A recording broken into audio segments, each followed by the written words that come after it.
আমার সমসাময়িক অনেকেই কিন্তু ব্যবসা বাণিজ্য অনেকেই অনেক জায়গায় প্রতিষ্ঠিত। আমিও চাইলে যে কোনো জায়গায় নিজেকে প্রতিষ্ঠিত করতে পারতাম।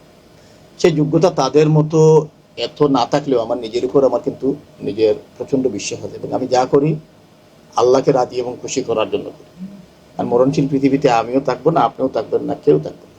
আপনার আমার কর্ম আমাদেরকে বাঁচিয়ে রাখবে। আমরা যদি মানুষের জন্য, জনগণের জন্য, এলাকার জন্য ভালো কিছু করে যেতে পারি, তাইলে এটা দুনিয়া এবং আখেরাতে আমার জন্যই কাজ দিবে। কারণ আমার ভালো কাজটাই আমার সাথে যাবে। আমার কোনো খারাপ কাজ কিংবা আমার খারাপ যাদেরকে আমি সুযোগ সুবিধা করে দেবো, কেউ আমার সাথে যাবে না।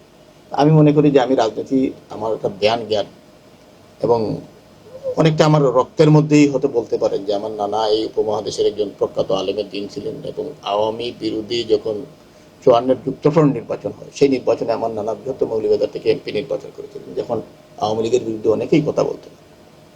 সেই সূত্র ধরে আসলে আমার হয়তো রাজনীতিতে আসা। আমি আমার এলাকার মানুষদেরকে এইটুকু বলতে পারি যে আল্লাহ তালা যদি আমাকে এই সুযোগ দেন, কারণ আমি মনে প্রাণে বিশ্বাস করি নেতৃত্ব, জনপ্রতিনিধি হওয়া এটা আসমান থেকে ফয়সালা হয়।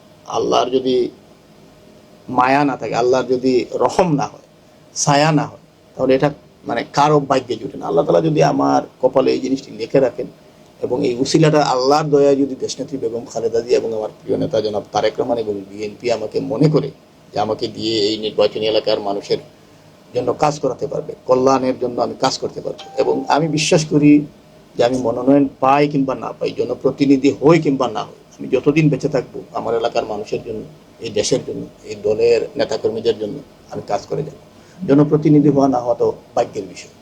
মনোনয়ন পাইলে জনপ্রতিনিধি হবো। আমি যদি মনোনয়ন না পাই, তাহলে কি আমি আমার এলাকার জনগণের জন্য কাজ করবো না? আমি আমার দলের নেতাকর্মীর জন্য কাজ করবো না?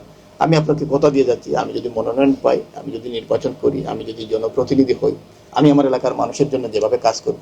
আমি যদি মনোনয়ন নাও পাই, আমি যদি জনপ্রতিনিধি নাও হই, আমি আমার জীবনের এই 50 বছর যেভাবে অতিক্রম করেছি, বাকি জীবনটাও যাতে মানুষের ভালোবাসা নিয়ে, মানুষের দোয়া নিয়ে পথ চলতে পারি, যাতে মারা গেলে মানুষ আমার জন্য দোয়া করে, মানুষ যাতে আমাকে গালি না দেয়, এই রাজনীতিটা আমি রেখে যেতে চাই। কারণ মরার পরে যদি মানুষ গালি দেয়, কিংবা ক্ষমতা পাওয়ার পর, ক্ষমতা চলে যাওয়ার পর মানুষ যদি তুতু নিক্ষেপ করে, এই ক্ষমতার কোনো দরকার নেই, বরঞ্চ ক্ষমতাহীন হয়ে মানুষের ভালোবাসার মধ্যেই থাকা উত্তম।